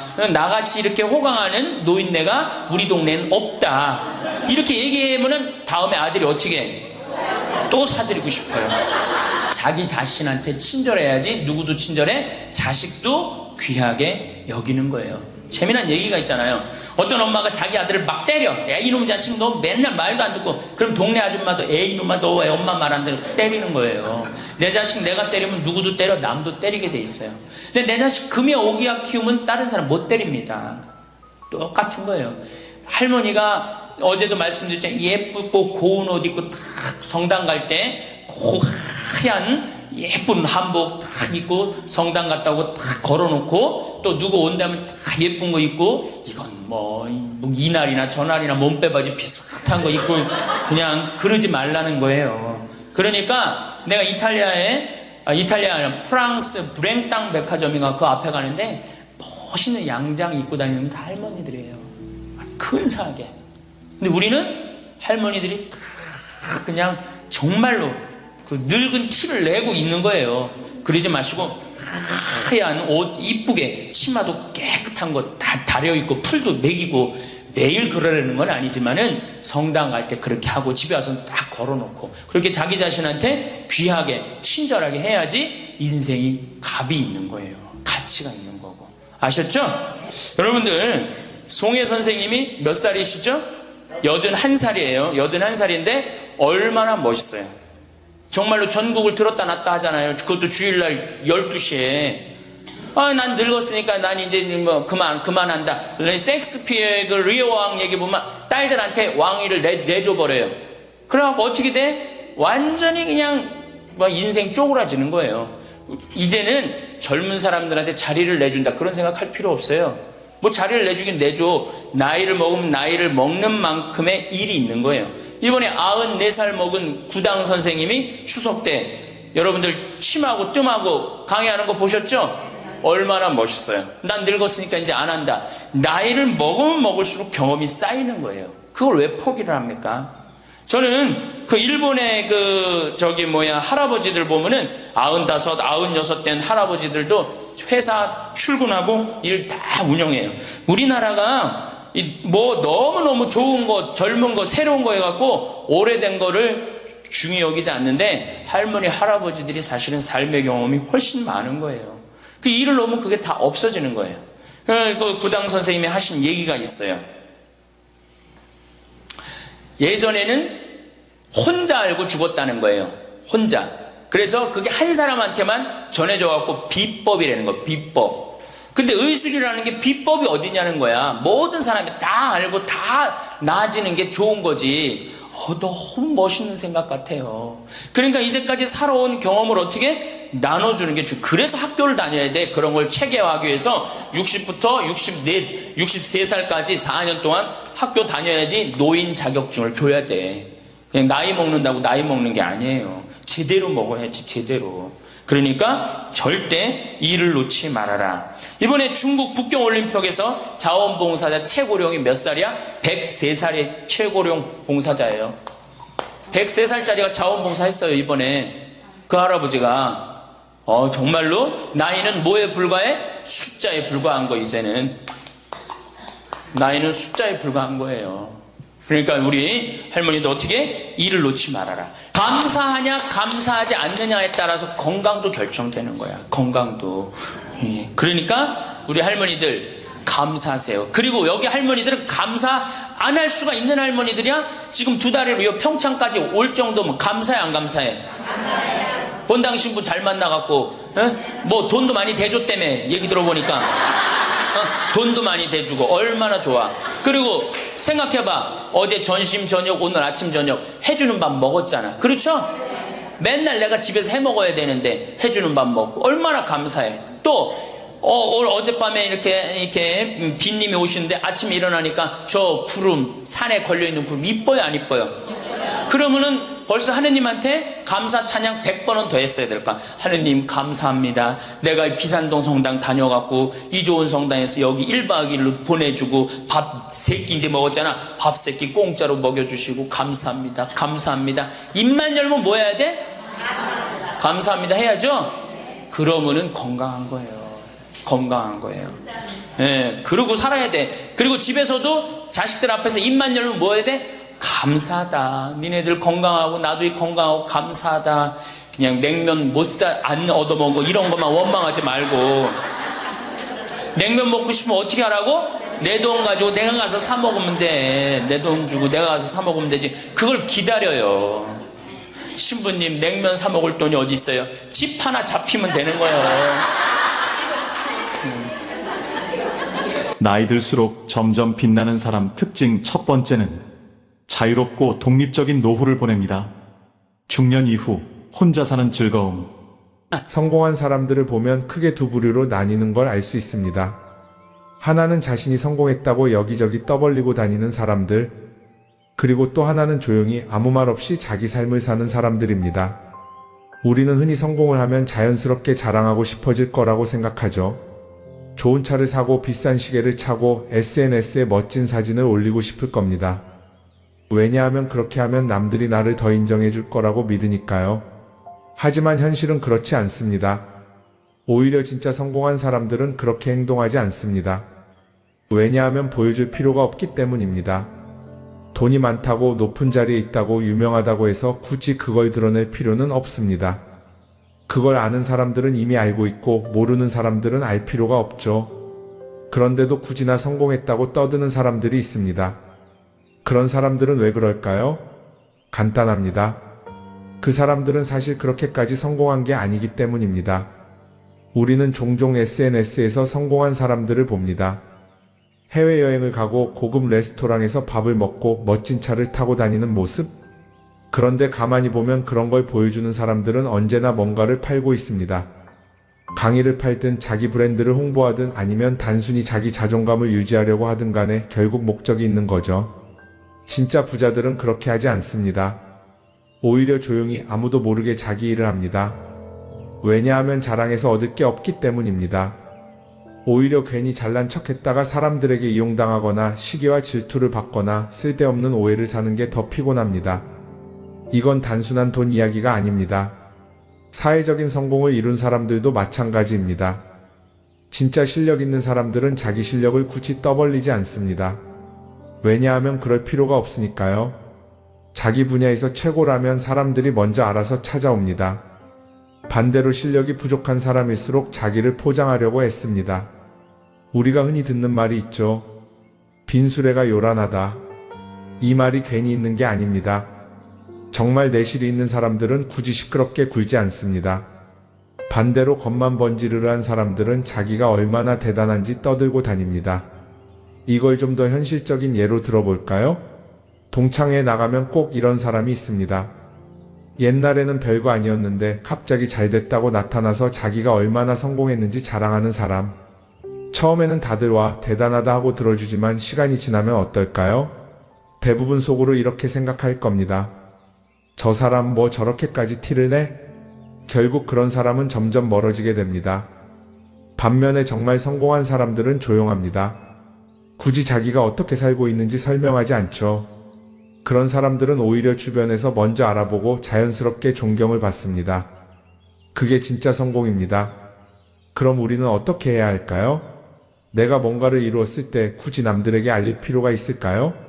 물론 가까운 사람들에게 좋은 소식을 전하는 건 좋습니다. 하지만 굳이 모든 사람들에게 나 이렇게 잘 살고 있어요 하고 알릴 필요는 없습니다. 그런 행동은 결국 나에게 득이 되지 않습니다. 성공이라는 건 원래 조용한 겁니다. 내가 잘 되고 있으면 주변 사람들이 자연스럽게 알게 됩니다. 굳이 내가 말하지 않아도 내 행동과 태도에서 묻어나오게 되어 있습니다. 그러니 굳이 보여주려고 애쓰지 마세요. 오히려 그게 더 진짜 성공한 사람의 태도입니다. 사람은 사회적 동물이라고 하잖아요. 혼자 살아갈 수 없고 결국 사람과의 관계 속에서 기쁨도 얻고 때로는 상처도 받습니다. 그런데 한 가지 생각해 볼 게 있어요. 우리가 정말 인간관계가 필요해서 맺고 있는 걸까요? 아니면 그냥 그래야 한다고 배워서 어쩔 수 없이 유지하고 있는 걸까요? 어릴 땐 친구 많으면 좋다고 하죠. 사회생활에서도 인맥이 중요하다는 말을 많이 합니다. 그런데 정작 주변을 보면요, 인간관계가 넓은 사람일수록 스트레스를 더 많이 받아요. 전화벨이 울릴 때마다 이번엔 또 무슨 부탁일까 싶고, 단체 채팅방에서 메시지가 올 때마다 이걸 또 어떻게 대답해야 하나 고민하죠. 관계가 많아질수록 책임과 피로도 함께 늘어나는 겁니다. 어떤 사람들은 인간관계를 줄이면 외롭지 않겠냐고 해요. 그런데 가만히 생각해보면 진짜 외로움을 느끼는 순간이 언제인지 아세요? 오히려 불필요한 인간관계 속에 있을 때입니다. 같이 밥을 먹고 얘기를 나누는데도 뭔가 허전하고 대화가 컥 돌고 속마음을 나누지도 못할 때, 그럴 때 우리가 더 외롭다고 느끼죠. 그렇다고 당장 인간관계를 다 끊어버릴 순 없겠죠. 하지만 적어도 내가 정말 소중하게 여겨야 할 관계와 그냥 관성적으로 유지하는 관계는 구분할 필요가 있습니다. 예를 들어 매번 나한테 부탁만 하고 정작 내가 어려울 땐 연락 한 번 없는 사람. 내가 실수하면 뒷담화를 하면서 내 앞에서는 웃는 사람. 이런 관계를 굳이 계속 이어갈 이유가 있을까요? 가끔은 이런 경험도 있을 거예요. 우연히 어떤 사람과 친해졌는데 만난 지 얼마 되지도 않았는데 너무 많은 걸 털어놓는 사람들 있죠. 자기 속사정부터 가족 문제, 직장 고민까지 쏟아내는 사람들. 이런 경우 두 가지의 가능성이 큽니다. 하나는 그냥 감정적으로 의존할 사람이 필요해서일 수도 있고, 또 하나는 내가 믿을 만한 사람인지 떠보는 걸 수도 있어요. 어떤 경우든 이런 관계는 오래가기 어렵습니다. 사실 친밀함이라는 건 시간이 필요한 법이에요. 적당한 거리를 두고 천천히 서로를 알아가야 하는데 초반부터 급격하게 가까워진 관계는 쉽게 무너지는 경우가 많습니다. 처음엔 친하다고 생각했는데 어느 순간 사소한 일로 틀어지고 결국 남보다 못한 사이가 되는 거죠. 그러면 인간관계를 어떻게 해야 할까요? 답은 간단합니다. 억지로 맺지 말고 굳이 유지하려고도 하지 않는 거예요. 내가 편한 관계라면 자연스럽게 이어질 것이고, 그렇지 않다면 서서히 멀어질 겁니다. 그리고 그걸 억지로 붙잡지 않아도 괜찮습니다. 관계를 유지하는데 에너지를 쓰기보다는 정말 소중한 관계에 집중하는 게 더 낫지 않을까요? 어떤 사람은 내가 인간관계를 줄이면 나중에 나 혼자 남는 거 아니냐 걱정하기도 해요. 그런데 생각해보면요, 진짜 나를 위하는 사람은 많지 않아요. 인간관계를 줄인다고 해서 완전히 혼자가 되는 게 아닙니다. 오히려 불필요한 관계를 정리하고 나면 남아있는 관계들이 더 단단해지고 가치 있게 느껴질 겁니다. 예전엔 인맥이 자산이라는 말을 많이 했어요. 그런데 요즘은 꼭 그렇지도 않죠. 오히려 불필요한 인간관계가 많으면 그게 짐이 될 수도 있어요. 적당한 거리, 적당한 선. 이걸 잘 지키는 게 결국엔 가장 편한 인간관계를 유지하는 방법 아닐까요? 한번 곰곰이 생각해 보세요. 지금 내 주변에 있는 사람들 중에서 내가 정말 편하게 만날 수 있는 사람이 몇 명이나 되는지, 내가 억지로 맞춰주고 있는 관계는 없는지. 관계를 줄이면요, 외로워지는 게 아니라 오히려 더 자유로워집니다. 그리고 자유로워진 만큼 내 인생에서 정말 중요한 것에 집중할 수 있게 됩니다. 인간관계 너무 많은 걸 신경 쓰다 보면 정작 중요한 걸 놓칠 수 있어요. 그러니까 이제는 한 번쯤 정리해보는 것도 나쁘지 않을 겁니다. 사람들이 돈을 많이 벌고 싶어 하는 이유가 뭘까요? 단순히 돈이 많으면 좋으니까? 물론 그것도 있겠지만 사실 돈을 원하는 진짜 이유는 더 나은 삶을 살기 위해서겠죠. 그런데 문제는 돈을 많이 번다고 해서 반드시 삶이 나아지는 건 아니라는 겁니다. 오히려 더 많이 벌수록 더 많이 쓰게 되는 경우가 많아요. 가끔 이런 생각해 본 적 없으세요? 예전에는 돈이 지금보다 훨씬 적었는데 이상하게 그때가 더 여유로웠던 것 같다. 왜 그럴까요?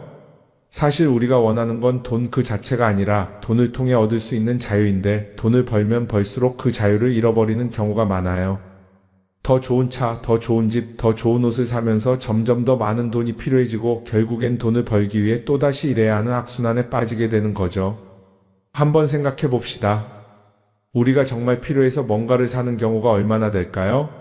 필요해서라기보다는 남들이 가지고 있으니까, 없어 보이기 싫으니까, 혹은 그냥 기분 전환을 위해서 소비하는 경우가 훨씬 많아요. 그리고 그런 소비를 할 때마다 스스로 이렇게 합리화를 하죠. 이 정도는 나를 위한 투자야. 그런데 가만히 보면 그 소비가 진짜 나를 위한 소비인지 아니면 그냥 사회가 만든 기준에 끌려가고 있는 건지 헷갈릴 때가 많습니다. 예를 들어 예전에는 스마트폰 하나면 충분했는데 이제는 스마트워치도 있어야 하고 무선 이어폰도 필요하고 태블릿도 있어야 할 것 같고 하나를 사면 또 다른 무언가가 필요해지는 시기예요. 사실 이건 우리가 그렇게 만들어진 겁니다. 광고도 그렇고 SNS도 그렇고 자꾸 우리에게 이렇게 말하죠. 이걸 사야 더 행복해질 수 있어요. 그런데 정작 그걸 사고 나면 어때요? 처음 며칠은 좋죠. 그런데 시간이 지나면 또 다른 걸 사고 싶어져요. 왜냐하면 물건이 우리를 오래 행복하게 만들어주지는 않거든요. 특히 요즘은 SNS가 이런 소비 심리를 더 부추기는 것 같아요. 예전에는 친구들끼리 만나서 나 새로 샀어 하고 자랑하는 게 전부였는데 이제는 SNS에 올리면서 전 세계 사람들에게 보여주잖아요. 그러다 보니까 남들도 다 뭔가를 사서 올리고 나도 따라해야 할 것 같은 기분이 드는 거예요. 그런데 중요한 건 그 사람들도 사실은 나와 똑같은 기분이라는 겁니다. 내가 남을 부러워하는 만큼 나도 누군가에게 부러움을 사려고 애쓰고 있는 거죠. 결국 끝없는 비교와 소비 속에서 진짜 중요한 걸 놓치게 되는 겁니다. 한번 이렇게 생각해보면 어떨까요? 만약 내가 지금부터 딱 1년 동안 불필요한 소비를 하지 않는다면 내 삶이 어떻게 변할까? 아마 처음에는 답답할 수도 있어요. 사고 싶었던 걸 참아야 하니까. 그런데 그걸 몇 번 참고 나면 어느 순간 깨닫게 될 겁니다. 내가 굳이 이걸 안 사도 괜찮네? 그렇게 불필요한 소비가 줄어들면 자연스럽게 돈이 쌓이겠죠. 그런데 돈이 쌓이는 것보다 더 중요한 게 있어요. 바로 마음의 여유가 생긴다는 겁니다. 돈을 쓰지 않는다고 해서 불행해지는 게 아니라 오히려 소비로부터 자유로워지면서 진짜 행복을 찾을 수 있어요. 물론 이걸 실천하는 게 쉽지는 않겠죠. 우리 주변에는 소비를 부추기는 것들이 너무 많으니까요. 하지만 적어도 이런 건 해볼 수 있습니다. 뭔가를 사고 싶을 때 한 번만 스스로에게 물어보는 거예요. 이게 정말 나한테 필요한 걸까? 아니면 그냥 순간적인 욕심일까? 만약 그 질문을 던졌을 때 5초 안에 당연히 필요하지 라는 답이 나오지 않는다면 사실 그건 없어도 되는 물건일 가능성이 큽니다. 정말 필요한 건 고민할 필요도 없이 바로 떠오르거든요. 그러니까 이제는 한 번쯤 생각해 봐야 할 것 같아요. 나는 지금 내가 원하는 삶을 살고 있는 걸까? 아니면 남들이 만든 기준에 맞추기 위해 내 시간을 팔고 있는 걸까? 소비를 줄인다는 건 단순히 돈을 아끼는 게 아닙니다. 그건 결국 내 삶의 선택권을 되찾는 일이거든요. 돈을 많이 버는 것도 중요하지만 더 중요한 건 그 돈을 어떻게 쓰느냐입니다. 그리고 때로는 아무것도 사지 않는 게 최고의 선택일 수도 있어요. 우리는 요즘 SNS 없이 사는 게 거의 불가능한 시대에 살고 있죠. 아침에 눈 뜨자마자 휴대폰을 확인하고 출근길에도 SNS를 보고 잠들기 전까지도 계속 들여다봅니다. 그러면서 남들이 어떻게 사는지 보고 나도 모르게 비교하게 되고 때로는 초조해지기도 하죠. SNS에 올라오는 사진들 한번 보세요. 맛집에서 멋진 음식을 먹고 해외여행을 다니고 좋은 옷을 입고 성공한 삶을 사는 사람들. 그런데 가만히 보면 이 사람들이 정말 행복해서 저런 사진을 올리는 걸까요? 아니면 그냥 행복해 보이고 싶은 걸까요? 실제로 SNS에 가장 많이 올라오는 사진이 뭔지 아세요? 남들이 부러워할 만한 순간들입니다. 집에서 편하게 쉬고 있는 모습이나 출근길에 지친 얼굴, 어제 먹다 남은 배달 음식 사진 같은 건 잘 안 올리죠. 대신 멋진 레스토랑, 명품 가방, 고급 호텔 같은 것들이 올라옵니다. 왜 그럴까요? 결국 SNS는 보여주기 위한 공간이기 때문입니다. 여기서 중요한 게 있어요. 우리가 SNS에서 보는 건 그 사람의 삶 전체가 아니라 편집된 일부 장면이라는 겁니다. SNS는 마치 한 편의 다큐멘터리나 영화처럼 잘 꾸며진 장면들만 보여줍니다. 그런데도 우리는 그걸 보면서 아, 저 사람은 나보다 더 행복하구나 하고 착각하죠. 예를 들어 SNS에서 한 친구가 해외여행을 가서 아름다운 풍경을 찍어 올렸다고 해볼게요. 우리는 그걸 보면서 부럽다, 나도 저렇게 살고 싶다라고 생각하겠죠. 그런데 정작 그 친구는 사진을 찍고 나서도 일 때문에 스트레스를 받고 있을 수도 있고 여행 비용을 감당하느라 카드가 걱정을 하고 있을 수도 있습니다. 그 부분은 우리는 알 수가 없죠. 그런데 문제는 이렇게 남들과 비교하는 습관이 쌓이면 결국 내 삶이 초라하게 느껴진다는 겁니다. 원래는 그냥 조용히 살아도 괜찮았는데 SNS를 보고 나면 나만 뒤처지는 것 같고 뭔가를 더 해야 할 것 같고 괜히 불안해지죠. SNS는 기본적으로 사람들의 비교 심리를 자극합니다. 남들이 가진 걸 나도 갖고 싶게 만들고 남들이 하는 걸 나도 해야 할 것 같은 기분이 들게 만들죠. 그러다 보니 필요하지도 않은 걸 사게 되고 무리해서라도 화려한 곳에 가게 되고 남들에게 보여주기 위해 사는 삶을 살게 됩니다. 그럼 어떻게 해야 할까요? 사실 정답은 간단합니다. SNS에서 보이는 것들을 곧이곧대로 믿지 않는 것입니다. 그리고 더 중요한 건 남과 비교하는 걸 멈추는 것이에요. 어떤 사람이 비싼 차를 타고 다닌다고 해서 그 사람이 꼭 행복한 건 아닙니다. 좋은 차를 타고 다니지만 밤마다 사업 걱정에 잠 못 이루는 사람도 많아요. 반대로 대중교통을 이용하지만 마음 편하게 사는 사람도 있죠. 결국 행복은 보이는 것이 아니라 느끼는 것입니다. SNS를 덜 보면 덜 불행해진다는 연구 결과도 있어요. 하루 종일 남의 삶을 보면서 비교하는 시간을 줄이면 내 삶에 집중할 수 있는 시간이 많아지는 겁니다. SNS를 완전히 끊을 필요는 없지만 최소한 그 안에 있는 것들이 전부 진짜라고 생각하지 않는 태도는 필요합니다. 우리는 누구나 자신만의 속도로 살아가고 있어요. 남들은 남들대로 사는 거고 나는 나대로 살면 됩니다. SNS에서 남들의 화려한 모습을 볼 때마다 한 번쯤 이렇게 생각해 보세요. 이건 그 사람이 보여주고 싶은 삶일 뿐이다. 그러면 조금은 편해질 겁니다. 사람들은 다들 자기 인생을 살아간다고 생각하죠. 그런데 가만 보면 정말 자기 인생을 사는 사람이 얼마나 될까요? 많은 사람들이 사실은 남이 만들어 놓은 기준에 맞춰서 살고 있어요. 좋은 대학, 좋은 직장, 좋은 차, 좋은 집. 다들 이런 걸 목표로 삼지만 정작 내가 원하는 삶이 뭔지 깊이 생각해 본 적이 없는 경우가 많아요. 이건 어릴 때부터 교육받아온 방식과도 관련이 있어요. 우리는 어릴 때부터 이렇게 살아야 한다는 틀 안에서 자라죠. 공부 열심히 해서 좋은 성적을 받아야 하고 좋은 직장을 가져야 하고 결혼도 적당한 때에 해야 하고 마치 인생이 정해진 수순이라도 있는 것처럼요. 그러다 보니 나 스스로 정말 원하는 걸 고민하기보다는 그냥 남들이 정해놓은 목표를 따라가게 돼요. 그런데 이렇게 남의 기준에 맞춰서 살다 보면 어느 순간 공허함을 느끼게 됩니다. 이게 정말 내가 원했던 삶인가? 하는 의문이 들 때가 오죠. 어릴 땐 성적이 목표였고 사회에 나와서는 연봉이 목표였고 결혼하고 나서는 아이 교육이 목표였는데 그 목표를 이루고 나면 허무한 거예요. 계속 뭔가를 이루긴 했는데 정작 나는 어디에 있는지 모르겠는 거죠. 진짜 중요한 건 내가 원하는 게 뭔지를 아는 것이에요. 그런데 이게 쉽지 않죠. 오랫동안 남의 기준대로 살아왔기 때문에 막상 내가 정말 원하는 게 뭐지? 하고 물어보면 선뜻 대답하기 어려운 경우가 많아요. 하지만 이 질문을 하지 않으면 우리는 평생 남이 정한 기준 속에서 살게 됩니다. 그럼 어떻게 해야 할까요? 첫 번째로 필요한 건 내가 왜 이런 생각을 하게 됐는지 스스로 점검하는 거예요. 예를 들어 내가 비싼 차를 사고 싶다고 생각한다면 그게 정말 내 필요 때문인지 아니면 남들에게 잘 보이기 위해서인지 한번 따져봐야 해요. 만약 남들이 나를 어떻게 볼까 하는 게 더 중요하다면 그건 내 기준이 아니라 사회가 만들어 놓은 기준일 가능성이 큽니다. 두 번째는 다른 사람의 의견에 휘둘리지 않는 연습을 하는 거예요. 우리는 살아가면서 끊임없이 남들의 평가를 받죠. 그 나이에 그런 걸 시작한다고? 지금 그게 가능하겠어? 이런 말들이 우리를 흔들어 놓습니다.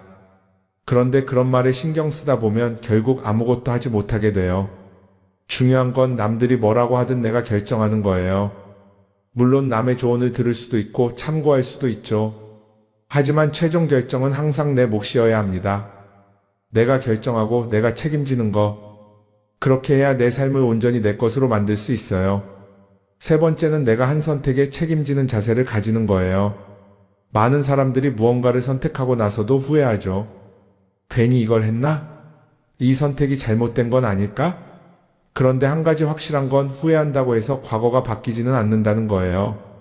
내가 한 선택이라면 그 선택이 틀렸다고 해도 받아들이고 그 안에서 최선을 다하는 게 더 중요해요. 이렇게 말하면 그럼 실수하면 어떡하죠? 라고 걱정하는 분들도 있을 거예요. 하지만 생각해보면 우리가 실수를 두려워하는 이유도 결국 남의 시선 때문이에요. 내가 실패하면 남들이 날 어떻게 볼까? 이런 걱정이 더 크죠. 그런데 남들은 생각보다 우리한테 관심이 없어요. 우리가 성공하든 실패하든 남들은 자기 삶을 사느라 바빠요. 그러니까 내 인생의 주인은 결국 나 자신이라는 걸 명확히 할 필요가 있어요. 내 선택을 하고 그 선택에 책임지면서 남이 아니라 나에게 맞는 길을 찾는 것. 그게 진짜로 내 삶을 살아가는 방법이 아닐까요? 어쩌면 우리는 너무 오랫동안 이렇게 살아야 한다는 틀 속에 갇혀 있었는지도 모릅니다. 하지만 이제는 한 번쯤 생각해 봐야 합니다. 나는 진짜 내 삶을 살고 있는가? 그리고 만약 아니라면 지금부터라도 조금씩 바꿔보면 어떨까요?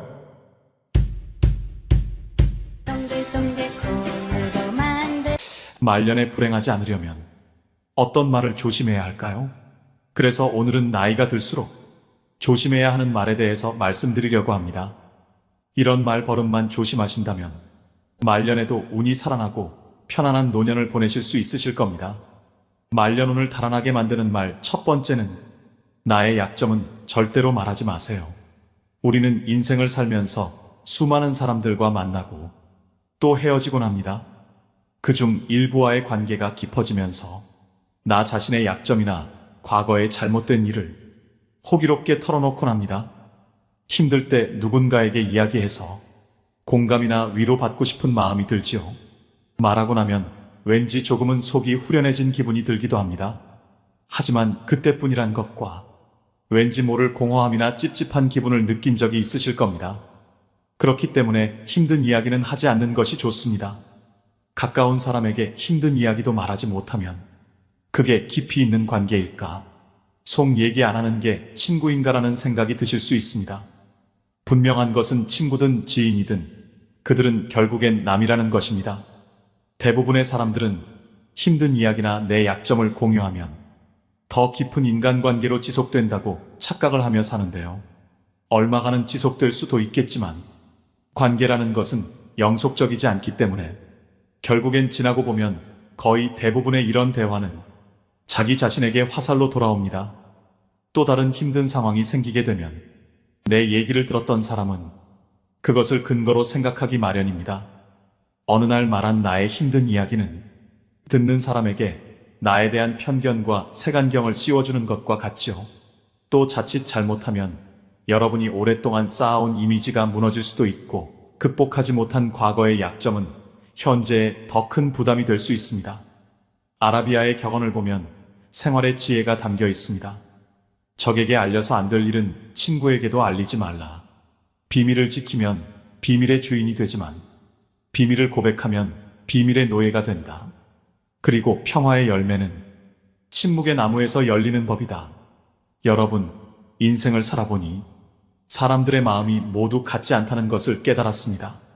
나는 위로받고 싶어서 나의 아픔을 이야기하지만 그 이야기가 화살로 돌아와 다시 나의 가슴을 때리는 겁니다. 때로는 아픔, 약점 혹은 실수 등은 그냥 세월 속에 흘려보내는 것이 더 현명할 수 있습니다. 차라리 누군가에게 하소연하고 싶다면 익명이 보장되는 인터넷에서 위로를 받는 것이 낫습니다. 과거의 실수는 묻어두지 말고 그것에서 배워 앞으로의 삶을 더 의미 있고 풍요롭게 만드는 것이 중요합니다. 이것이 바로 우리가 인간관계 속에서 가져야 할 지혜 중 하나입니다. 말년운을 달아나게 만드는 말 두 번째는 내 과거를 남들에게 말하지 마세요. 말은 한 번 뱉으면 주워 담을 수 없습니다. 내가 한 번 내뱉은 말은 더 이상 비밀이 될 수 없습니다. 한 이불을 같이 쓰는 배우자에게도 과거의 비밀은 지켜야 합니다. 나중에 관계가 안 좋아지면 내 비밀이 치부가 되고 발목이 잡힙니다. 하물며 타인이야 말해 무엇하겠습니까? 아직도 과거의 상처가 힘들고 아픈가 그때 했던 선택이 후회십니까? 그만큼 마음 아프게 후회했으면 이제 그만 보내줄 때가 되었습니다. 그러니 괜히 다른 사람들에게 나의 아픈 과거를 말하지 마세요. 물론 과거의 경험을 토대로 행복한 미래를 위해 노력하고 나아가는 건 중요합니다.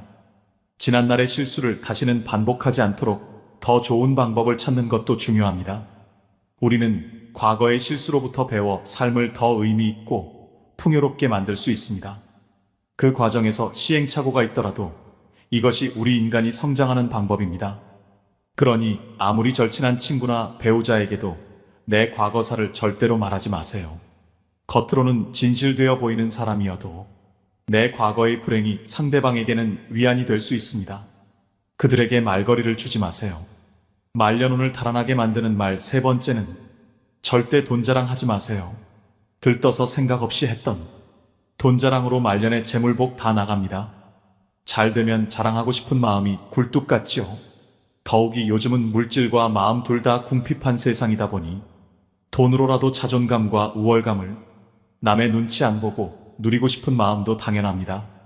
하지만 어떤 상황에서건 먼저 돈에 대한 얘기는 절대로 시작하지 말아야 됩니다. 인간은 다른 사람이 나보다 더 많이 가졌다는 이유만으로도 상처받는 존재입니다. 자칫하면 친구를 잃거나 심지어는 자신의 재물복이 사라지며 재산마저 잃을 위험이 있는데요. 진짜 친구라면 축하를 해줘야 되는 거 아닌가 생각하실 겁니다. 하지만 나와 비슷한 처지라고 생각했던 사람이 갑자기 자신과의 격차가 확 벌어지는 기분이 들면 상대적 박탈감을 느끼게 됩니다. 보통 사람들은 삼성 이재용 회장을 보고 시기 질투하진 않습니다. 원래부터 나와의 격차가 말도 안 되게 큰 사람이기 때문입니다. 아무리 나이가 들어도 돈에 대한 욕심은 끝이 없습니다. 유튜브만 보더라도 심하게 짠내가 나거나 힘든 상황을 겪는 사람의 콘텐츠일수록 인기가 많은 맥락과도 같은데요. 이처럼 사람들은 자신보다 더 어려운 사람을 보고 자기 위안과 승리감을 맛보기도 합니다. 돈은 내가 많다는 걸 남이 알아도 문제이고 내가 적다는 걸 남이 알아도 문제입니다. 혹여나 친하게 지내는 사람이 돈을 빌려달라는 부탁을 거절함으로써 친구와의 관계가 손상되거나 돈을 빌려주었지만 돌려받지 못해 친구를 잃는 경우도 많습니다. 반대로 돈이 너무 없어 보여도 사람들이 멀리할 수도 있으니 적당히 꾸미고 적당히 쓰면서 말년을 지내시는 게 가장 좋습니다. 여기서 가장 중요한 것은 돈을 어떻게 사용하고 어떻게 다루느냐입니다. 돈 얘기를 하면 안 되는 것은 자식도 마찬가지입니다. 자식들 결혼자금이다, 사업자금이다 하면서 노후 자산을 턱턱 내놓는 부모들이 많은데요. 자신은 백발이 성해지도록 여행 한번 제대로 못 가보고 입고 싶은 옷, 먹고 싶은 거 아껴서 자식 손에 쥐어주는 일은 절대 하지 마셔야 됩니다. 노후에는 나 자신만을 위해 사셔야 됩니다. 그것 또한 내 노후를 지키는 길임을 명심하시길 바랍니다. 말년운을 달아나게 만드는 말 네 번째는 거짓말을 하지 마세요. 여러분, 나이가 들어도 사소한 거짓말을 하면서 임기응변으로 세상을 살아가는 사람들을 주위에서 종종 보았을 것입니다. 혹시 그런 사람을 보신다면 어떤 생각이 드시나요? 인생은 저렇게 살아야지 하는 생각이 드시나요? 아니면 왜 나이 먹고 저렇게 살고 있을까 하는 생각이 드시나요? 거짓말이 정말 큰 사기만 해당되는 것이 아닙니다. 아주 사소한 이야기라도 이것이 버릇이 된다면 정말 신뢰가 없는 사람이 될 것입니다. 어쩌다 상대와의 대화에서 말문이 막혀 거짓말을 하게 되는 경우도 있습니다. 또 어떤 상황을 회피하기 위해 거짓말을 하는 경우도 있죠. 하지만 지나고 보면 숨기고자 했던 모든 것이 다 탄로가 나고 사소한 거짓말에서 시작한 행동을 감추기 위해 걷잡을 수 없이 더 큰 거짓말을 하게 되는 경우도 허다합니다. 바로 눈앞에 현재의 상황을 피할 수 있을지 모르지만 거짓말은 더 큰 문제를 가져올 수 있습니다. 자신이 잘못한 상황이라면 정직하게 실수를 인정하고 사과하는 것이 중요합니다. 부처님 말씀에 내가 남에게 받고 싶은 대로 남을 대접하라고 했습니다. 내가 다른 사람에게 신뢰받고자 한다면 나 스스로 먼저 신임을 줄 수 있는 사람이 되어야 합니다. 그래야 말년에도 귀인을 만나 뜻밖의 기회가 생길지도 모를 일입니다. 말년운을 달아나게 만드는 말 다섯 번째는 나의 목표를 말하지 마세요. 여러분은 자신의 목표를 다른 사람에게 말하고 계신가요? 아무리 말년이라도 나의 긍정적인 목표를 굳이 남에게 말할 필요는 없습니다. 같은 목표를 가진 사람이 아닌 이상 부정적인 반응을 듣기 쉬운데요. 사람들은 훈수 두는 것을 좋아합니다. 나이 들어서 무슨 목표냐? 그냥 살던 대로 살지라고 속으로 생각할 수 있습니다. 이처럼 목표를 말하는 것은 훈수 두는 사람들에게 좋은 먹잇감이 되는 것입니다. 또한 여러분이 목표를 이루어도 대부분의 사람들은 질투심을 느낍니다. 사촌이 땅을 사면 배가 아프다는 말이 있듯이 부러워하면서도 시기와 질투를 하게 되는데요. 그래서 그렇게 친하지 않은 사람들에게 목표를 말하는 것은 대체로 좋지 않은 결과를 가져옵니다. 나의 목표를 듣고 진정으로 응원하고 같이 나아갈 수 있는 사람들에게만 여러분의 목표를 나누는 것이 현명합니다. 여러분의 꿈과 목표는 소중하므로 그것을 함부로 다른 사람들에게 말하지 않고 자신의 길을 묵묵히 걸어가는 것이 중요합니다. 노년에 조용히 혼자 그동안 해보지 못한 나만의 버킷리스트를 하나씩 성취하면서 행복을 느끼는 것이 인생 말년의 낙인 것입니다. 성공하고 나서 말해도 늦지 않습니다. 한없이 흔들리는 세상에서 흔들리지 않기 위한 유일한 방법은 눈을 감고 귀를 막고 오감을 고요히 하는 것입니다. 그래야 말년이 편안해집니다. 말년운을 달아나게 만드는 말 6번째는 다른 사람의 단점을 말하지 마세요. 우리는 살면서 남의 이야기를 많이 하고 삽니다. 그리고 남의 약점을 이야기하는 것이 좋은 일이 아니라는 건 누구나 다 알고 있죠. 하지만 우리가 살아가면서 어떻게 남 이야기를 안 하고 살 수 있을까요? 세상 돌아가는 이런저런 이야기를 어떻게 안 하고 살 수 있을까요? 하지만 그럼에도 우리가 남의 이야기를 쉽게 하는 것을 조심해야 합니다. 남을 헐뜯는 사람은 세 사람을 죽인다고 했습니다. 자신을 죽이고 듣는 사람을 죽이고 비난의 당사자를 죽이는 것입니다. 다른 사람들과 누군가에 대한 비난을 같이 하게 되면 그 순간에는 그들이 나와 한편인 듯 느껴지지만 결정적인 순간에는 결국 서로를 의심하게 되는데요. 이로 인해 신뢰가 요구되는 좋은 기회들이 내게 왔을 때 놓치게 될 것입니다.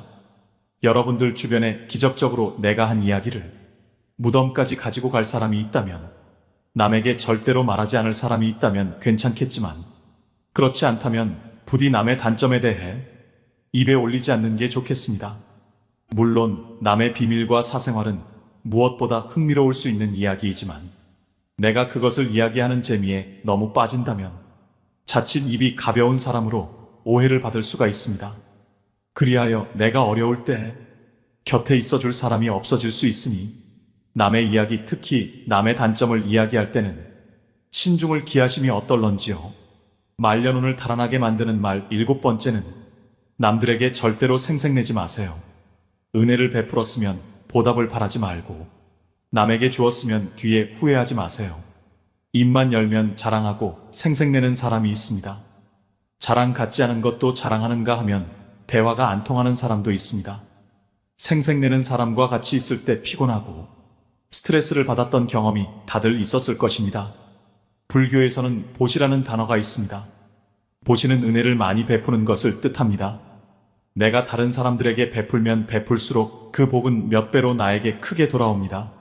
내가 설령 그 복을 받지 못해도 내 자손에게라도 복이 가게 됩니다. 그런데 이런 복에도 조건이 하나 붙습니다.